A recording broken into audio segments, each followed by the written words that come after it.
Good evening, everybody. It's another night of Wizards Outlook. Got Raymond Lyons, Carter Dudley Jr., and Wilson Harper Jr. here to recap Washington's second preseason game. Things did not go their way tonight as Detroit beat them 97-86.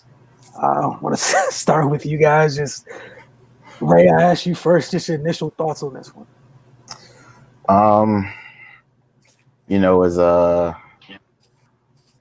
As optimistic as we were the other night, probably as equally as concerned tonight. I mean, I know we're not going to have a bunch of knee-jerk reactions to every single game, but the starting off the game poorly defensively again,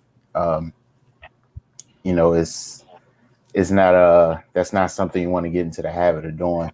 Your offenses are going to be able to just come alive like that every game. So yeah, man, they just got to have better starts. Just plain and simple. I mean, I know it's preseason, lineups are shuffling. They didn't have Rui tonight, and they inserted Bill tonight, and they still haven't played with Westbrook yet. So it's going to be some inconsistency with the depth chart at this point. But the effort and the execution still has to be there no matter who's on the floor. Against the Nets, they were able to kind of get it going in the second half. They weren't able to do that tonight. So yeah, man, it's just being consistent and being more in tune with what's going on the court. They showed some flashes at some points. The attitudes flared up and they started to compete a little bit, but it was out of hand by that time, and they weren't able to close the gap. And there were some lapses. A couple guys had some cuts to the basket for easy layups for Detroit. And that's something that plagued them last year, too. We repeatedly saw them get beat backdoor or beat off weak side action continuously. And, that kind of reared its ugly head tonight. But yeah, man, you don't want to overreact to a preseason game, but given how they fared last season, and a lot of the issues are resurfacing early in preseason. You want to get a handle on that quick, and you don't want those things to build, and those bad habits to build. So yeah, man, it was just a bad game overall. It's nothing to be happy about tonight, but yeah, man, as I said, they get another shot at it on Saturday against the same team, so we get to see how they rebound. So that'll be another barometer on Saturday night. Just they're still pretty much a young group with a couple veterans sprinkled in, and still haven't had their full roster available to them yet. So we'll just see how things go, man. It's a new season. They got some new blood injected into the organization, and there's some things to be optimistic about, and there's also some things to be concerned about. So we'll just see how it goes for them. All right, Carter. I think they let their offense dictate their defense in the first half. They missed a couple of shots and then get a few calls. They started pouting.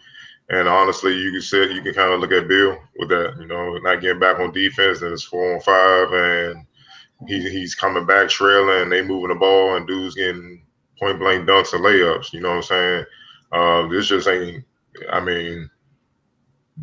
ain't the time for that. Not in a preseason with a young team where you're trying to establish good habits.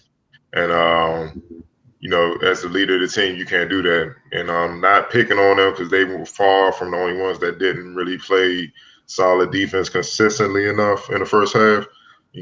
Bonga and Mo Wagner, they got to wake up, because a lot of times it was their man dunking the ball, and they all over the place being lost and stuff.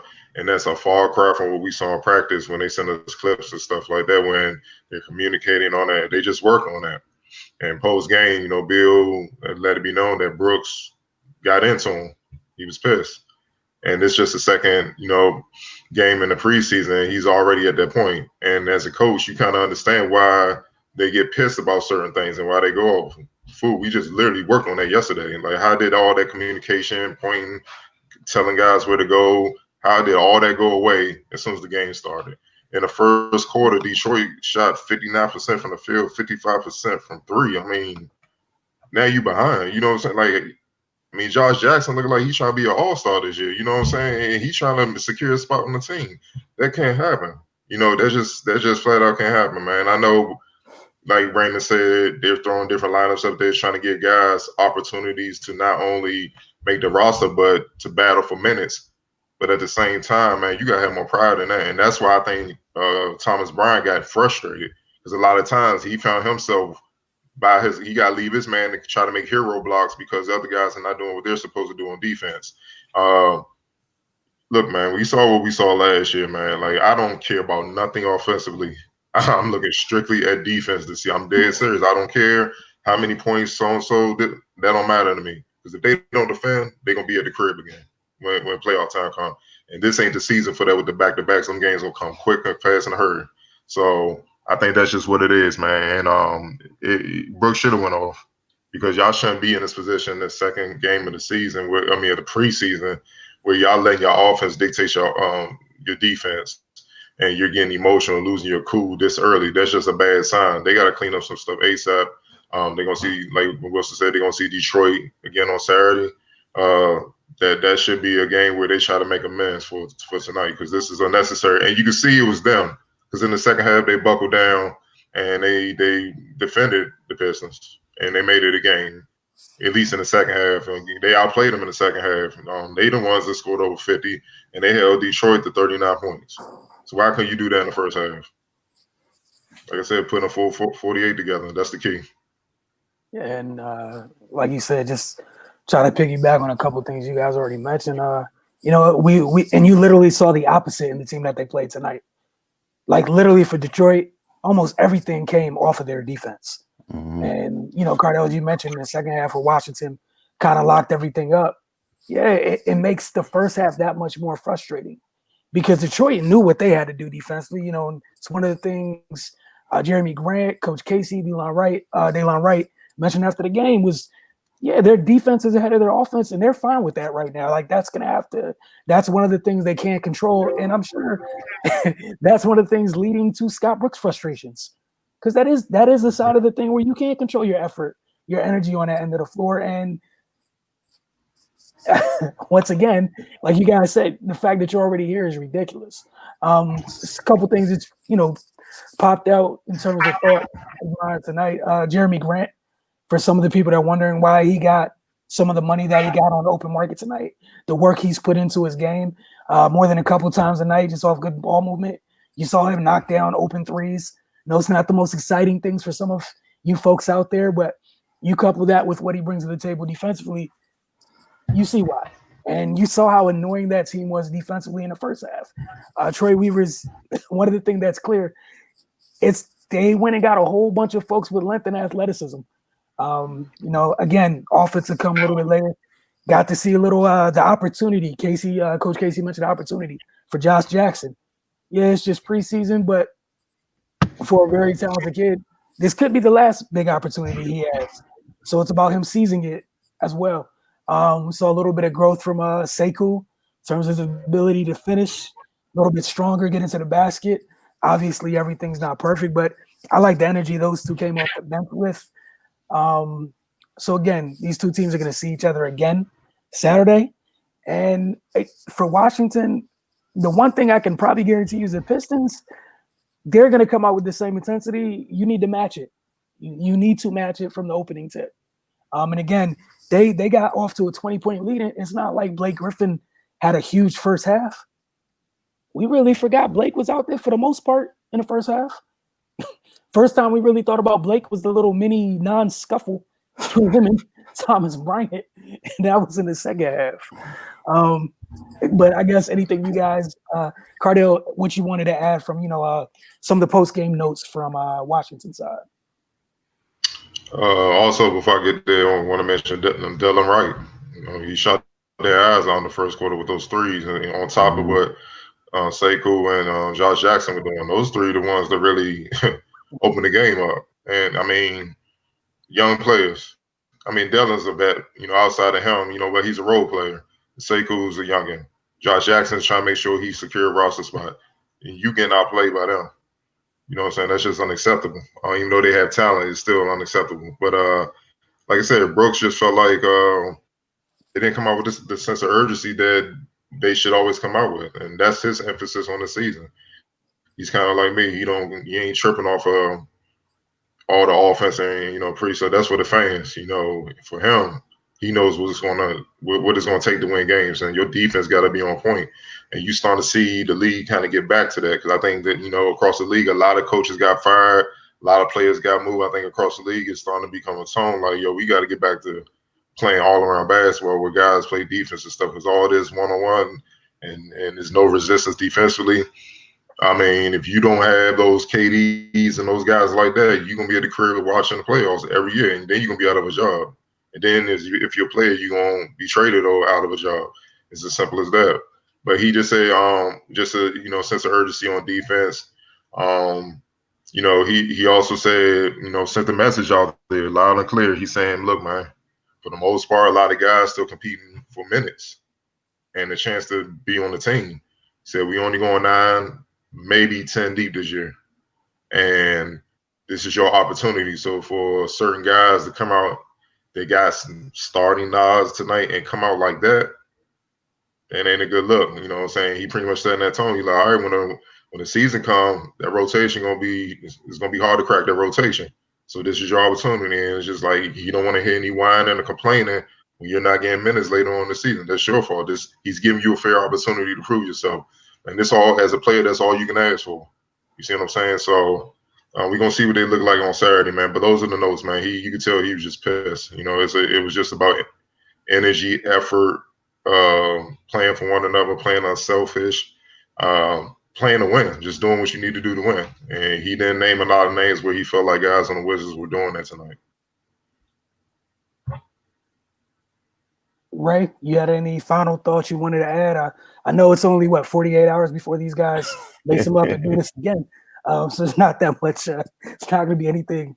It's probably going to be kind of anticlimactic. But again, any final thoughts you had on this round 2 come Saturday?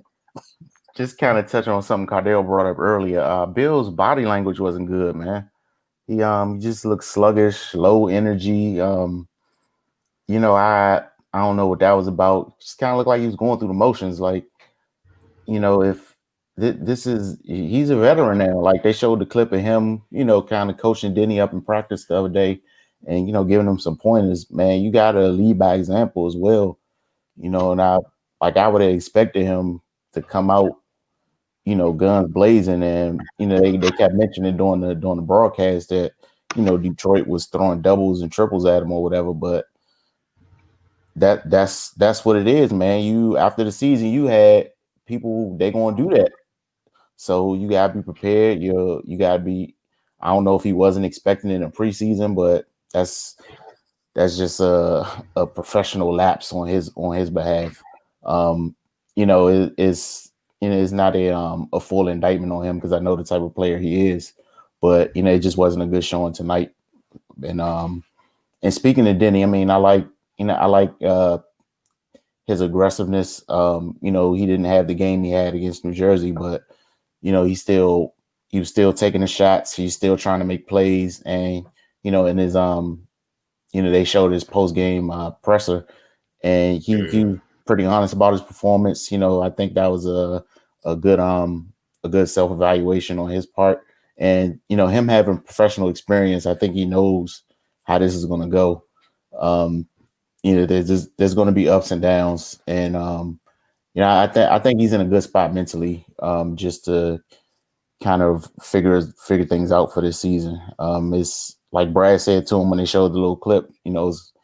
Every day isn't going to be good, and you just got to roll with the punches. So I guess that's a bright spot from tonight. Just his early progression, and I am excited to see how he moves as the season goes on. And to piggyback off what Raymond said real quick about Bill, and not making any excuses, because you're right. You know what I'm saying? As the leader, you guys set that tone. People also got to remember, this is his first game in a minute. He ain't playing above him. You know what I'm saying? Remember, I think me and Wilson was tweeting, and I was like, he looked gas in the first quarter. Like he was gas going back and forth. Like it was a stretch. They went up and down about 6-7 times, and they called a timeout. He was over there on his knee. Like he got to get his legs. That's what it is. That's why he really frustrated because it's like y'all know what it is, man. The first few games on the exhibitions, though, you expecting your body to respond a certain way. Them lungs ain't there. It's going to get there because I know he a worker, but it's just reality, man. It's just like. Especially, Detroit came out playing hard. They throwing doubles. He probably wasn't expecting that. He like, hold up, in the preseason? Like, even Drew Gooden on the broadcast, he talking about, man, they take charges in the preseason now? He's like, that was just like, unofficial rule and exhibition. We saving our bodies. We ain't doing all that, though. You know what I'm saying? So, but, hey, I guess Dwayne Casey let it be known, like, nah, we ain't, y'all gonna play. You see what I'm saying? So I think that was more what it is, man. He was just gassed, you know what I'm saying? Because, think about it. They went to the bubble in March, so he ain't played in damn near 10 months. Yeah. That's a long time.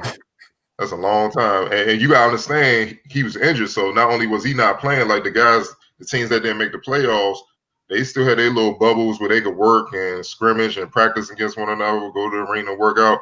He couldn't do that. He had to sit while the Wizards were down there in the playoffs and stuff. And then, when the season was over, it was over. Everybody went their separate ways. And then when he finally healed, he got back to work. So that was literally his first game since they left for the bubble, man. So that it was just a little rust and him just trying to get acclimated and stuff like that. So but you still saw symptoms of him being Bill. So it's only a matter of time before you get his legs on him. His game legs, you know what I'm saying? Right now he got his practice legs and they ain't gonna be good enough. So I think that was more what happened tonight. Yeah, I would definitely agree with that. That's what I chalked up his early frustration to, which is it's been a minute.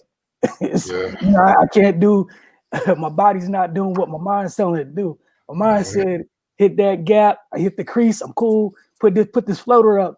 And your body said that crease a little far away. Like the little play where he tried to split the double team and they closed on him quick and he got jammed up and the ball got loose.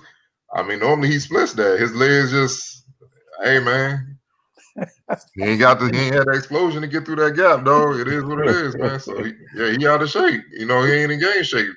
It is what it is. Like you said, Dwayne Casey out there, somebody asked him about, obviously with the condensed preseason, everything being rushed. He was like, yeah, offensively is where it tells on you. Like that's the part that's going to suffer for nearly everybody because timing, all this stuff on offense that you need. And that's why it's, again, going back to why the frustration level is so high for Scott Brooks or any coach for that matter. If we know the offense might take a minute, unless you're one of the rosters with the other, the otherworldly scorers, and even all of them aren't exactly coming out the gate. They're all not their normal selves at this moment. You can control the defense part of this. So, like, at least if we're all going through this all together, and there's one side we can control, what the heck is that? Let's also be real. Oh, my bad. Let's also be real. I know they came into this game like, oh, these are the Pistons, whatever. The Nets they got up for. The Pistons is just all right. Yeah, it was a little bit of that too. And then the Pistons jumped on it like, damn, you know what I'm saying? That's the frustration. It's easy to get up for KD and Kyrie, man. You know what I'm saying? Up in New York and stuff. They came back home and then they like played them tough in the second half. So they come out home like, the Pistons, let's go ahead and get our numbers, get some reps. And the Pistons wasn't having it. So it was a little bit of that too. And the Pistons were like, you're gonna get blitzed. You're a good player, you're gonna get blitzed. You're not a good player, we're still gonna be around it. They were swarming. And Washington, I think they had 23 turnovers, 15 of them came in the first half. So like you said, talk about just the stark difference between in terms of where that game was won. It was literally just like the Nets game, just in a different fashion. This time, they were out there, man. And again, they do get a chance. We talk all the time, regardless of the sport, get an opportunity to respond. That's the good thing about sports. Unless it's like, game 7, you get an opportunity to respond. And this is preseason. So, Washington gets opportunity on Saturday to respond. We'll see how it does go. Again, you guys have any final thoughts before we close out? All right. I want to thank you guys for hanging with everything. This is one of the things we're going to do throughout this season, covering the Wizards. On game nights, just hang with us for a little bit, sit back, watch the game, just like we will be doing. Give us some time. We're going to go do our post-game duties or whatnot, come back, share with you guys some of what we came up with, provide some analysis, and we're going to go from there. So you guys have a great night. We will see you Saturday because, again, like you've heard for 5 times already, Detroit's playing Washington. Once again. Sorry. Thank y'all for tuning in.